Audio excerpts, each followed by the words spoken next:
Ave Maria, welcome back to No Apologies. We continue to take a look at some of the Old Testament types of Our Lady, and today we're going to look at Mary as the new Eve. So just as Eve, by her disobedience, played a central part in bringing about the fall of man, so Mary, by her obedience, plays a central part in bringing about the redemption of man. This role of Mary was prophesied by our Lord already in the book of Genesis. Just after the fall, if you look in chapter 3, verse 15 through 17, you read this. It says, God speaking to the devil, I will put enmities between thee and the woman, and thy seed and her seed. She shall crush thy head, and thou shalt lie in wait for her heel. So a woman is to crush the head of the serpent, and she does this with her seed, which is the fruit of her obedience. This connection was recognized by the church as early as the 2nd century. St. Justin Martyr wrote about it in the year 155, which is really just 50 to 60 years after the death of St. John the Apostle. And St. Irenaeus writes about it around the year 180, and he just simply puts it like this. The knot of Eve's disobedience was undone by Mary's obedience. But what's more is we can actually look in the Old Testament and see prefigurements of this role being played out within the history of Israel. And we're going to look at two of these examples. The first is in the book of Judges in chapter 4. In that chapter, we read about a battle which is about to take place between Israel and the Canaanites. At that time in Israel, there is a prophetess named Deborah, and she prophesies that the Lord indeed would give Israel the victory, but that Sisera, the Canaanite general, would flee from the field and be delivered into the hands of a woman.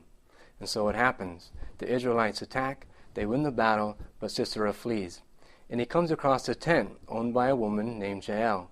And Jael convinces him to come inside to take refuge. While he's inside, he asks Jael for a glass of water, and she gives him a glass of milk. And it's not long before he's fast asleep. And as soon as he's asleep, Jael sneaks up to him, puts a tent peg to his temple, and hammers it through his skull into the ground. So Jael crushes the head of Israel's enemies with the tent peg. Now the second example we want to look at is in the book of Judith, chapter 12 and chapter 13. In these chapters we see a similar situation. Israel is being threatened, this time by the Syrian army, whose commander's name is Holofernes. They're on the brink of despair when Judith approaches the elders. She upbraids them for their lack of faith, and then she convinces them to let her carry out a plan to save Israel. So at night she sneaks down to the Assyrian army's camp, and she convinces Holofernes that she's abandoned Israel because she's convinced of their upcoming destruction. And because of her beauty and because of her eloquence, Holofernes decides to keep her there in the camp. But at her request, he gives her permission to leave the camp at night in order to go to pray to the Lord. Now on the 4th night, Holofernes has a party, and he drinks too much, and he ends up being passed out in his chambers. Judith sneaks up, takes his own sword from his scabbard, and cuts his head off. She puts his head in her basket, and just like the 3 nights before, walks right out of the enemy camp. She goes to the Israelite camp, and she holds up the head of Holofernes and declares that God has given them the victory, that in the morning they should go to the Assyrian camp and attack, and when they go to Holofernes' tent, they'll find him dead and they'll be thrown into confusion. That's exactly what happens. So these two women were prefigurements of Our Lady. So just as they crushed the head of Israel's enemies, so Our Lady, as the new Eve, crushes the head of the serpent.